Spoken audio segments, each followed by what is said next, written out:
Assalamualaikum warahmatullahi wabarakatuh. Kami dari TT 4607. Di sini kami akan membahas topik 7 dengan judul SSL atau TLS Certificate. Tolong di next. Di sini kami beranggotakan 5 orang. Yang pertama ada Putra Alpa Omega Bangun, ada saya sendiri, Fadia Salsabila Zainal, ada Syafiq Akila Hamam, ada Fatih Akbar Farabi, dan juga Lutfi Arif Ilham. Tolong di next. Di sini ada pendahuluan SSL atau TLS dan Remote Shell atau SSH digunakan untuk mengamankan komunikasi data dengan enkripsi. SSH memungkinkan akses Remote Shell yang aman melalui jaringan. Pentingnya autentikasi kunci publik atau private, menjamin keamanan dengan menghindari penggunaan password dalam autentikasi dan memberikan proteksi tambahan terhadap serangan brute force dengan tujuan membangun environment dengan konfigurasi SSH berbasis kunci dan menganalisis trafik menggunakan Wireshark. Selanjutnya akan dijelaskan oleh teman saya yaitu Putra Alpha Omega Bangun. Oke, untuk selanjutnya di sini di bagian environment, kami membuat dua VM atau virtual machine di sini. Yang pertama adalah Kali Linux, kami buat sebagai client dan juga Ubuntu kami buat sebagai server. Dengan IP yang berbeda, di sini kami mengecek IP dari client dan juga server terlebih dahulu dengan cara mengetik komen IPA. Bisa dilihat pada layar, IP pada klien adalah 192.168.1.9 dan IP pada server adalah 192.168.1.7. Boleh di next. Oke, untuk selanjutnya akan dijelaskan oleh teman saya. Oke, baik. Di sini saya akan menjelaskan environment setup SSH. Jadi, melakukan instalasi OpenSSH atau Open Secure Shell Server untuk memberikan akses remote shell. Jadi, bisa dilihat pada Ubuntu yaitu atau server sendiri, kita menginstal menggunakan command sudo apt install OpenSSH. Dan untuk klien juga sudah terinstall di Kali Linux yaitu apt install OpenSSH server. Selanjutnya ada environment port scanning, yaitu melakukan tools and map untuk memastikan bahwa port 22 sudah terbuka, yaitu port untuk mengakses OpenSSH. Bisa dilihat juga di layar, ada command and map 192.168.1.7, dan juga sini sudah terlihat command open SSH, yaitu menandakan SSH-nya sudah open. Dan di sini ada environment generate key, membuat pasangan kunci SSH atau public dan private key. Bisa dilihat juga di sini ada SSH keygen RSA, yaitu menggunakan algoritma reverse Shamir-Adilman atau RSA sebagai algoritma kriptografi enkripsi dan autentikasi dengan panjang kunci 496 bit yang memberikan tingkat keamanan yang lebih tinggi dibanding biasanya, yaitu 248 bit. Selanjutnya akan dijelaskan oleh teman saya.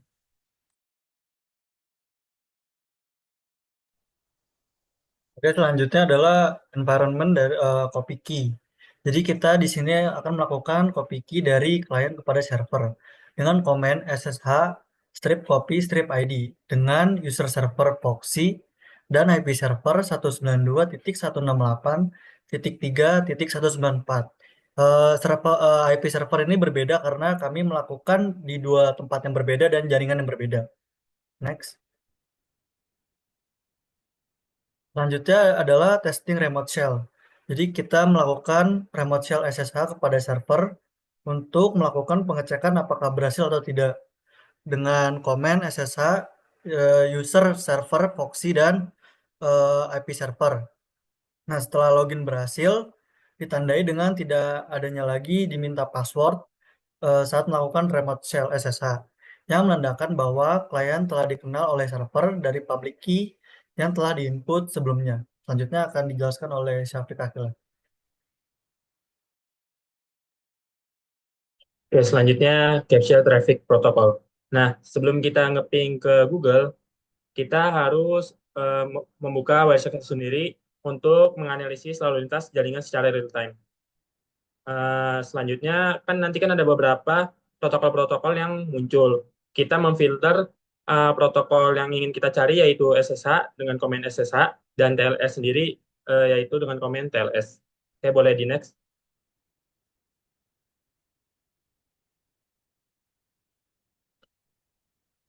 Boleh di next lagi. Oke, ini beberapa protokol yang ketangkap yaitu ARP, DNS, TCP, SSH, dan TLS. Untuk ARP sendiri itu fungsinya menyelesaikan alamat IP menjadi alamat MAC di jaringan lokal untuk pengiriman data. Lalu DNS menerjemahkan nama domain, misalnya www.example.com menjadi alamat IP untuk mengakses situs web. Lalu TCP, Transmission Control Protocol, yaitu berbasis koneksi yang menjamin pengiriman data yang andal dan berurutan tanpa kehilangan. Yang keempat adalah SSH untuk akses aman dan pengelolaan perangkat secara remote dengan enkripsi. Selanjutnya TLS 1.3 yaitu protokol enkripsi yang mengamankan komunikasi jaringan dengan efisiensi dan keamanan yang lebih tinggi. Oke, boleh di back. Nah, selanjutnya ada diagram aliran paket. Diagram komunikasi yang pertama TCP handshake, yaitu klien dan server membangun koneksi 3-way handshake. Selanjutnya key exchange, yaitu negosiasi algoritma enkripsi seperti AES, SHA, dan yang ketiga adalah autentikasi. Seperti server mengirim kunci kepada dari publik ke klien, terus klien memvalidasi server dan mengirim kunci publik untuk autentikasi. Selanjutnya session key generation, yaitu kunci simetris dibuat untuk komunikasi berikutnya. Dan yang terakhir enkripsi data transmission, yaitu semua data enkripsi menggunakan kunci simetris.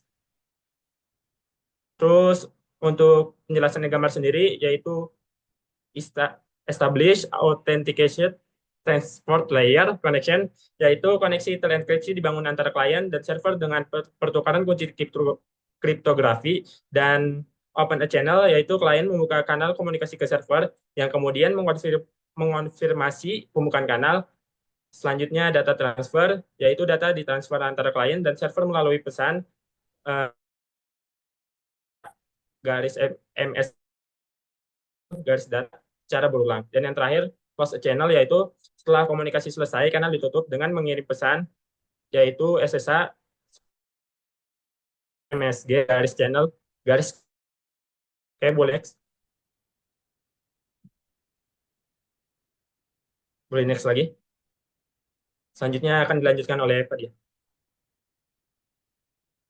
Lalu ada SSH Protocol Stack. Di sini diagram protokol stack menggambarkan lapisan-lapisan yang mendukung komunikasi aman menggunakan SSH atau Secure Shell. Pada lapisan dalam, IP atau Internet Protocol bertugas mengirimkan paket data melalui berbagai jaringan dengan memastikan data mencapai tujuan yang tepat.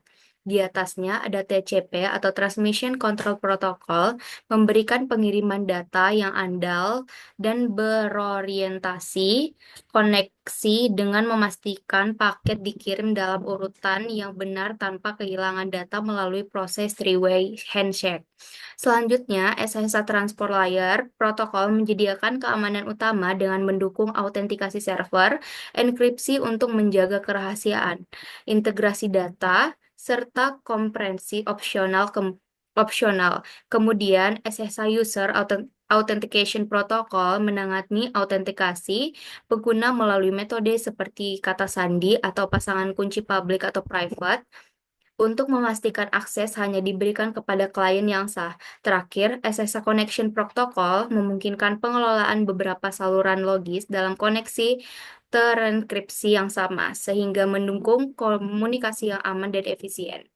Selanjutnya akan dijelaskan oleh teman saya, yaitu Putra Alpa.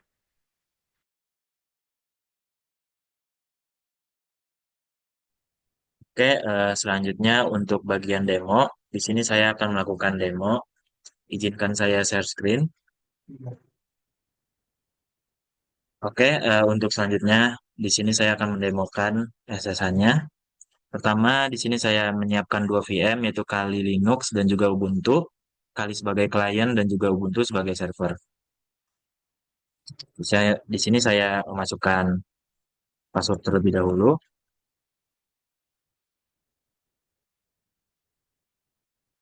Lalu di sini saya akan mengecek IP address terlebih dahulu dengan cara mengetik komen IPA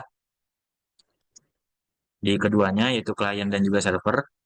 Dan di sini terlihat bahwa di Kali Linux IP-nya adalah 1.50 dan juga di Ubuntu adalah 1.2. Saya tes koneksi dulu dengan cara mengecek ping dari si servernya. Dapat dilihat bahwa tes ping berhasil yang menandakan bahwa koneksi dari si klien dan server telah berhasil. Lalu untuk selanjutnya kita install OpenSSH Server untuk bisa mengakses layanan SSH dengan cara mengetik komen sudo apt install OpenSSH strip server minit. Kita masukkan password. Oke, di sini ada bertuliskan already karena sebelumnya saya telah menginstal OpenSSH. Begitu pula di bagian servernya, kita sama komennya itu sudo apt install OpenSSH strip server minit.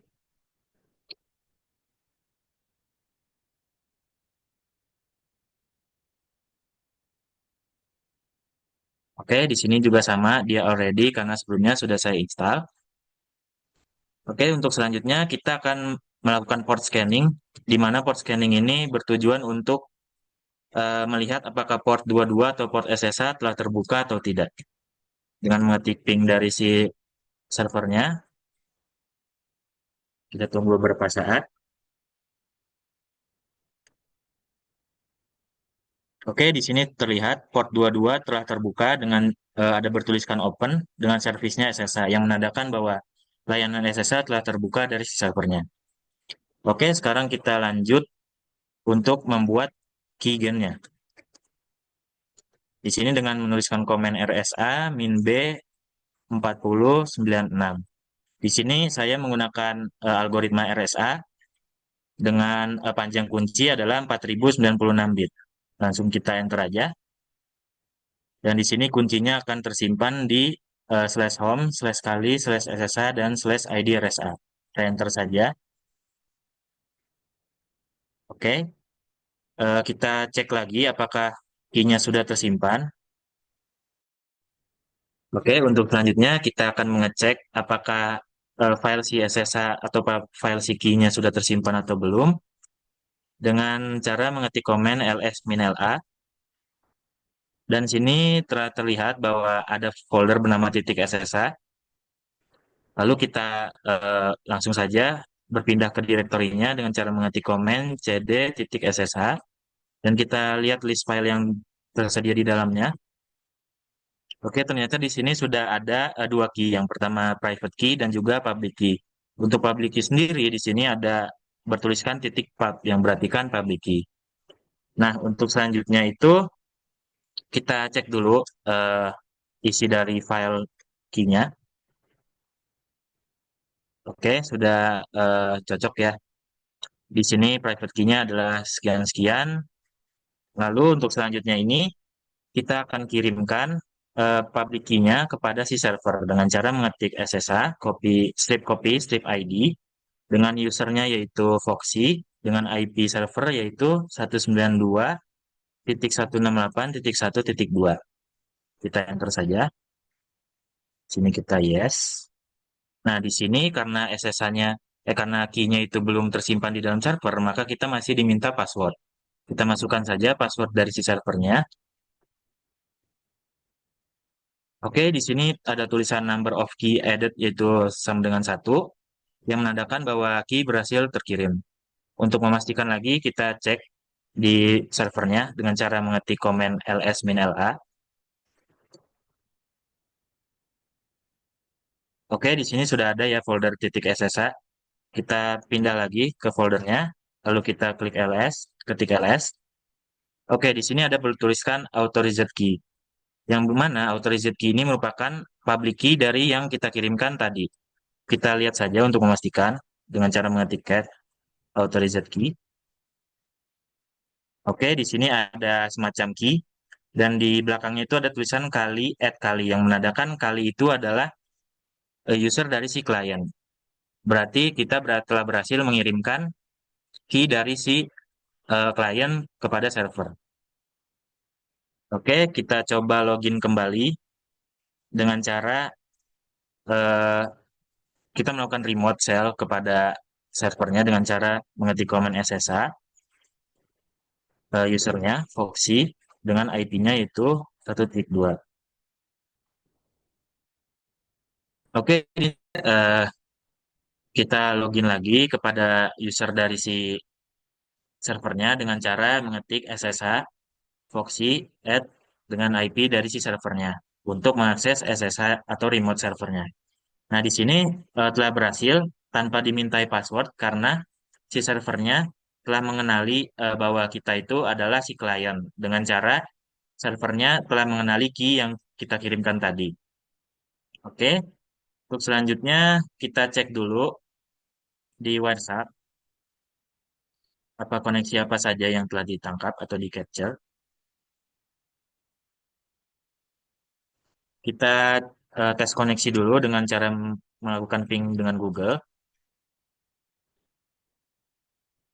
Oke, telah berhasil. Oke, di sini yang tertangkap pada WhatsApp adalah TCP dan juga SSH yang menandakan bahwa SSH telah berhasil terhubung antara klien dan juga server. Bisa dilihat juga di infonya di sini, yaitu ada pertukaran data dengan paket yang terenkripsi, klien dan juga server dengan metode yaitu ACK atau Acknowledge. Di sini bisa dilihat ya, ini adalah IP dari si server dan ini adalah IP dari si kliennya.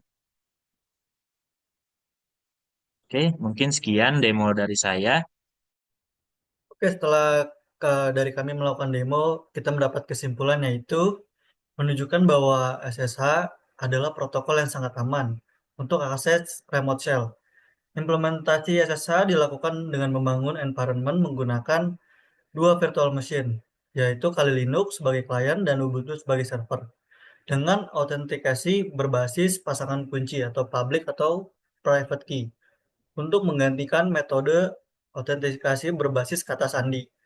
Protokol SSH meningkatkan keamanan melalui penggunaan algoritma RSA dengan panjang kunci 4096 bit yang lebih kuat dibandingkan panjang kunci default, yaitu 2048 bit. Proses pembuatan kunci dilakukan menggunakan perintah SSH keygen dan kunci publik dikirim ke server untuk autentikasi. Dengan mekanisme ini, klien yang sah dapat mengakses server tanpa memerlukan kata sandi, memastikan komunikasi yang aman dan terjamin. Selain itu, laporan juga mengidentifikasi berbagai protokol jaringan seperti ARP, DNS, ICMP v6, MDNS, dan TLS v1.3 yang terlihat dalam capture traffic menggunakan Wireshark, menunjukkan peran masing-masing protokol dalam mendukung konektivitas jaringan yang aman dan andal. SSH dengan lapisan keamanan enkripsi dan autentikasinya menjadi salah satu protokol utama dalam menjaga kerahasiaan, integritas, dan autentikasi data selama komunikasi berlangsung.